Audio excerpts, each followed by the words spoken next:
नमस्कार बच्चों, शिक्षा निदेशालय राष्ट्रीय राजधानी क्षेत्र दिल्ली। तिथि हमारी है 24 दिसंबर 2020। कार्यपत्रक है हमारा 26। विषय हमारा गणित।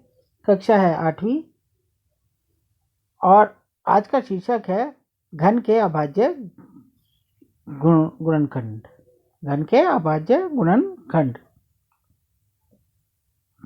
किसी संख्या के गुणनखंड में सभी गुणनखंड अभाज्य होते हैं तो उस संख्या को अभाज्य गुणनखंड कहते हैं।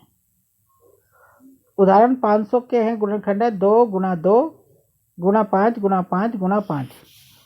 तो बेटा 500 के देखो हमने ऐसे गुण करे ना, अभाज्य गुणन बनाए। 500 को फिर 2 से भाग किया, पहले 250 आया, फिर 2 से फिर भाग करा 125 आया, फिर 5 से भाग किया फिर 25 आया, 250 के बाद 125 फिर 25 फिर 5 5 से भाग करते रहे। तो अभाज्य गुणन का पहले सबसे पहले एक बात हम रिपीट कर लेते कि अभाज्य संख्या क्या होती है। अभाज्य संख्या वो होती है जो अपने और एक के अलावा किसी और से विभाजित ना हो, यानी जिसके केवल 2 ही गुणनखंड हो, एक तो वो खुद और एक वो खुद और एक तो वो समय और एक और एक सम वो उसके गुणनखंड है। जैसे 2 है, 2 के गुणनखंड कौन से हैं? 1 और 2। 3 के क्या हैं? 1 और 3। 5 के क्या हैं? 1 और 5। 7 के क्या है? 1 और 7। 11 का क्या है? 1 और 11। चिंटू और पिंटू अच्छे दोस्त हैं, दोनों ही 8वीं क्लास के छात्र हैं, दोनों ही गणित क्लब के सदस्य हैं। शनिवार के दिन दोनों गणित क्लब में भाग ले रहे हैं। उस दिन गणित क्लब में एक्टिविटी का नाम संख्याओं के साथ खेलना है।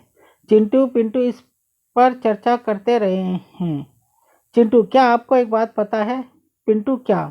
चिंटू, ऐसी बहुत सारी संख्याएं जिनका अभाज्य गुणनखंड करने पर एक ही जैसी 3 अभाज्य संख्याएं मिलती है। जैसे 8 का अभाज्य गुणनखंड 2 गुणा 2 गुणा 2 है। इसमें 8 के अभाज्य गुणनखंड में 2 3 बार आता है। चिंटू, हाँ, इन संख्याओं को हम घन संख्या कहते हैं। तो पिंटू, तो क्या यह आवश्यक है किसी संख्या के अभाज्य गुणनखंड के बाद एक ही प्रकार की संख्याएं हों? चिंटू, नहीं, जो संख्या के अभाज्य गुणनखंड में आता है उनको ट्रिपलेट होना जरूरी है, यानी 3 का एक समूह होना चाहिए। जैसे 216 का अभाज्य गुणनखंड 2 गुणा 2 गुणा 2 फिर है गुणा 3 गुणा 3 गुणा 3। यहाँ 2 तथा 3 भी 3 बार आया है, इसलिए यह संख्या पूर्ण घन संख्या है। ऐसी संख्या जिनकी सभी अभाज्य गुणन संख्या 3 के समूह में उसे घन संख्या या पूर्ण घन संख्या कहते हैं। राम के पास जूतों का एक बॉक्स है जिनकी बीमाएं 15 सेंटीमीटर, 30 सेंटीमीटर तथा 15 सेंटीमीटर है। इस प्रकार के बक्सों का उपयोग करके एक घन बनाना चाहता है। घन बनाने के लिए कितने बॉक्स की न्यूनतम संख्या की आवश्यकता होगी? हल, घनाभ का आयतन है 15 गुणा 30 गुणा 15 और फिर इनके गुणनखंड करें हमने अभाज्य गुणा 3 गुणा 5 गुणा 2 गुणा 3 गुणा 5 गुणा 3 गुणा 5, यानी बराबर 2 गुणा 3 3 3 बार है, 5 भी 3 बार है। इस प्रकार हम देखते हैं कि अभाज्य गुणन करने पर केवल दो केवल एक बार ही आया है।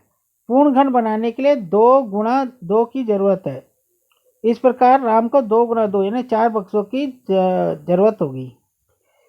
बेटा आपको ये वेलकम मैथ क्लब ये वाला क्वेश्चन भी करना है। संख्याओं का अभाज्य गुणनखंड निकाले 3325।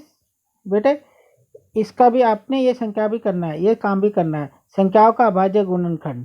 ठीक है, ये 4 सवाल है, इनका भी अभाज्य गुणनखंड निकालने हैं। 1700 3325 27 1728 और 1000। और बाद में बेटा सबसे पहले तो आपने पूरी वर्कशीट लिख रही है, अंत में जाके ये 2 क्वेश्चन है। निम्न में कौन कौन से पूर्ण घन संख्या है, इसमें भी आपने गुणनखंड बनाने हैं, अभाज्य गुणनखंड। वह छोटी से छोटी संख्या ज्ञात करें जो जिनसे इन संख्या को गुणा करने पर यह पूर्ण घन संख्या बन जाएगी। इसमें भी क्या आपको गुणनखंड निकालने हैं। ठीक है बच्चों, और इनको सॉल्व करना है ये दोनों सवालों को। अंत में कोविड के संदर्भ में उचित व्यवहार संबंधी केप संदेश है कि कोविड-19 की विरुद्ध लड़ाई में सुरक्षित रहने के लिए मास्क पहने। बेटा अगर हम सुरक्षित रहना चाहते हैं कोरोना से तो हमें मास्क पहन के रहना चाहिए। ये बात अपने साथियों को भी बताओ और सगे संबंधी सबको, जब भी बाहर निकलो मास्क पहन के रखो। ठीक है बच्चा, आप खुश रहो और सुरक्षित रहो। धन्यवाद।